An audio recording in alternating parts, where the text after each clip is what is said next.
A Caixa Econômica vai suspender a cobrança de tarifas sobre movimentações via Pix feitas por clientes que tenham conta de pessoa jurídica, ou seja, quem é cadastrado no banco pelo CNPJ não será mais cobrado ao fazer transferências e compras pelo Pix. A tarifa iria começar a valer a partir de 19 de julho. A ordem partiu do governo federal. Agora, a decisão fica suspensa até o retorno do presidente Lula, que está em viagem à Europa. E para tirar nossas dúvidas sobre esse vai e vem, vamos receber a partir de agora o Arthur Igreja, especialista em tecnologia e inovação. Deixa eu colocar o Arthur Igreja aqui na nossa tela para conversar com a gente. Arthur, seja muito bem-vindo ao Olhar Digital News. Boa noite, tudo bem? Olá, Bruno. Boa noite. Tudo ótimo.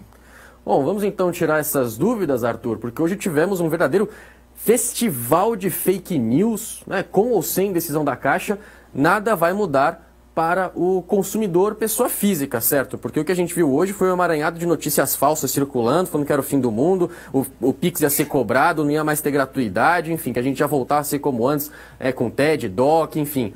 Tudo fake news, né? Para o consumidor, com ou sem essa decisão da Caixa, né, que pode depois futuramente vir a taxar pessoas jurídicas, nada muda para o consumidor, certo?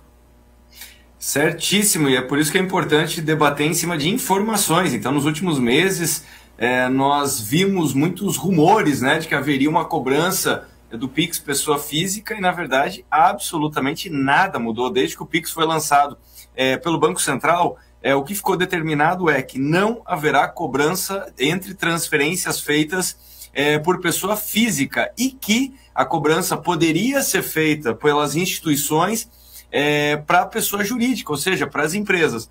Mas isso ficaria a cargo de cada instituição. Então, por exemplo, caso da Caixa Econômica, ela anunciou que passaria a fazer e, na verdade, a maior parte dos bancos já faz essa cobrança. Então, a Caixa inicialmente anunciou e depois voltou atrás que ela faria uma cobrança de 0,89% do valor transferido. Só para dar a dimensão, tem bancos que cobram 1,4%. E é super importante saber essa informação, por quê?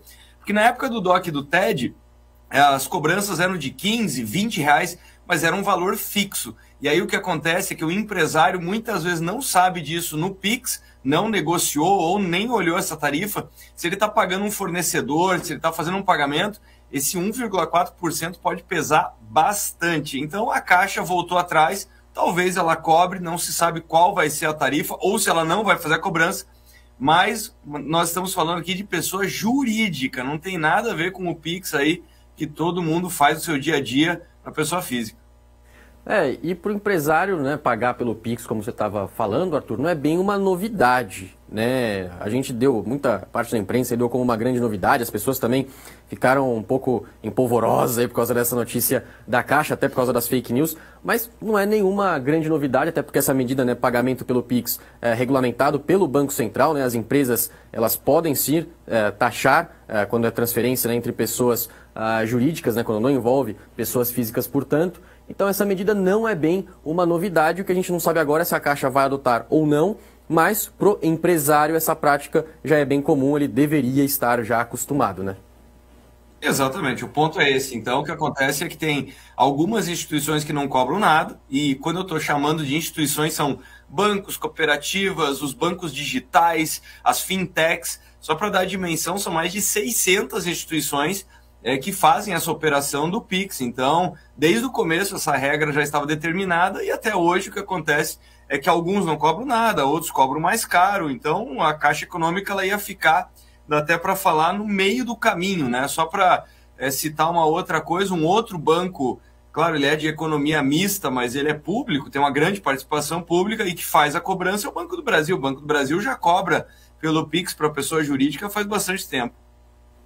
E um outro ponto que é interessante da gente analisar é se o Pix, né, mesmo com essa cobrança, se ele ainda é interessante para a pessoa jurídica, para a empresa. Né, mesmo com essa cobrança que existe, ele ainda é mais interessante do que DOC, do que TED, até mesmo do que maquininha de cartão, por exemplo. Para o comerciante, é interessante receber esses pagamentos pelo Pix? Bruno, tudo depende do valor. Então, se é um pequeno valor, essa tarifa aí, eu estou pegando o pior caso, que os bancos que mais cobram estão cobrando 1,4%. Essa tarifa ainda é menor do que o que as maquininhas cobram.